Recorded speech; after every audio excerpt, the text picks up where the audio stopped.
পাপাইটুকু YouTube কিচেনে আবার আপনাদের স্বাগত। আবার একটা নতুন রেসিপি নিয়ে আপনাদের সামনে হাজির হলাম। খুব সুন্দর একটা রেসিপি এবং খুব কম উপকরণ দিয়ে বানানো সম্ভব, পোস্ত চিকেন। তো চলুন চটপট শুরু করা যাক রেসিপিটা। আজকের রেসিপি পোস্ত চিকেন। পোস্ত চিকেন বানানোর জন্য এক্ষেত্রে আমি 1 কিলো চিকেন নিয়েছি। তার মধ্যে এবার আমি এটাকে ম্যারিনেট করব। সবার প্রথমে দিয়ে দিলাম স্বাদ মতো নুন, আর দিয়ে দিলাম 3 চামচ টক দই।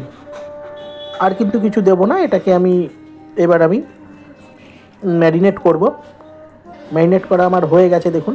এবার আমি এটাকে 1 ঘন্টার জন্য ফ্রিজে রাখবো। এইবার আমি মিক্সিতে নিয়ে নেব 50 গ্রাম পোস্ত, আর তার সাথে আমি নিয়ে দেবো ছাল ছাড়ানো 10 থেকে 12টা অ্যালমন্ড বাদাম দিয়ে এটাকে আমি একটা পেস্ট তৈরি করব। এবার আমি রান্নাটা শুরু করব। সবার প্রথমে কড়াই হিট হয়ে গেলে কড়াইতে আমি দিয়ে দিলাম 3 টেবিল চামচ মতো সর্ষের তেল। পুরো রান্নাটা আমি কিন্তু সর্ষের তেলে করব। এবং তার মধ্যে আমি দিয়ে দিলাম 2টো বড় সাইজের রসুন কোয়া, যেটাকে আমি বেটে রেখেছিলাম। এই 2টো রসুন এটাকে আমি সর্ষের তেলে একটু নেড়ে চেড়ে ভেজে নেব। এইবার আমি এর মধ্যে দিয়ে দেবো 3টে মাঝারি সাইজের পেঁয়াজ। খুব কম উপকরণ দিয়ে কিন্তু পোস্ত চিকেন বানানো সম্ভব। এইবার আমি পেঁয়াজ আর রসুন বাটা এটাকে আমি ভালো করে ভেজে নিয়েছি। এটাকে ততক্ষণ পর্যন্ত ভাজবো যতক্ষণ রসুনের কাঁচা গন্ধটা চলে যায়, ততক্ষণ পর্যন্ত ভেজে নেবো। দেখুন একটু লাল লাল হয়েছে। এইবার আমি এর মধ্যে ম্যারিনেট করে রাখা যে চিকেনটা আছে সেই চিকেনটা আমি দিয়ে দিলাম।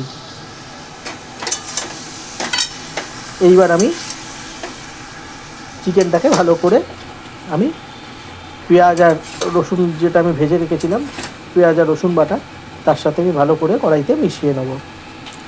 রান্নাটা আপনারা বাড়িতে ট্রাই করুন, খুব সুন্দর একটা রেসিপি। আমি এবার এটাকে আধ ঘন্টার জন্য রান্না হতে দেবো। আমি কড়াইটা ঢেকে রেখেছি, আপনারাও এইভাবে করবেন। আধ ঘন্টা হয়ে গেছে, আমি ফিরে এসেছি। দেখুন অলরেডি জল ছেড়েছে অনেকটাই।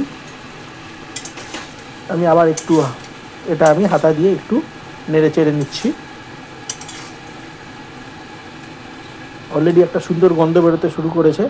আবার আমি এটি 10 মিনিটের জন্য ঢেকে দিলাম। 10 মিনিট হয়ে গেছে, আবার আমি ফিরে এলাম। এইবার আমি এর মধ্যে দিয়ে দিলাম স্বাদ মতো নুন। আমি খুব বেশি ইউজ করবো না, যেহেতু ম্যারিনেট করার সময় আমি নুন দিয়েছিলাম চিকেনে, সেই জন্য আমি কম নুন ইউজ করেছি। এটা আপনারা পরিমাণ অনুযায়ী স্বাদ মতো দেবেন। আবার আমি একটু ভালো করে এটাকে নেড়ে চেড়ে নিচ্ছি। এইবার আমি যে আপনার পেস্টটা তৈরি করে রেখেছিলাম আগে, অ্যালমন্ড বাদাম আর পোস্তর যে পেস্টটা, সেই পেস্টটা আমি দিয়ে দিলাম। এক্ষেত্রে 1 কেজি চিকেনের জন্য আমি 50 গ্রাম পোস্ত ইউজ করেছি। দিয়ে দিলাম 3টে কাঁচা লঙ্কা। এই কাঁচা লঙ্কাটা আপনারা স্বাদ মতো দেবেন। আপনারা বেশি ঝাল খেলে আরও 2-4টে ইউজ করতে পারেন। তো আমি যেহেতু ঝাল কম খাই, এক্ষেত্রে আমি 3টে কাঁচা লঙ্কা দিয়েছি। আমার রান্নাটা কিন্তু রেডি হয়ে গেছে। তো দেখলেন তো খুব কম সহজেই এটা বানানো সম্ভব। আপনারা বাড়িতে ট্রাই করুন, আর আমাকে একটা কমেন্ট বক্সে কমেন্ট করে জানাবেন কেমন হয়েছে। আপনারা ভালো থাকবেন, সুস্থ থাকবেন। দেখা হবে পরের ভিডিওতে। ধন্যবাদ।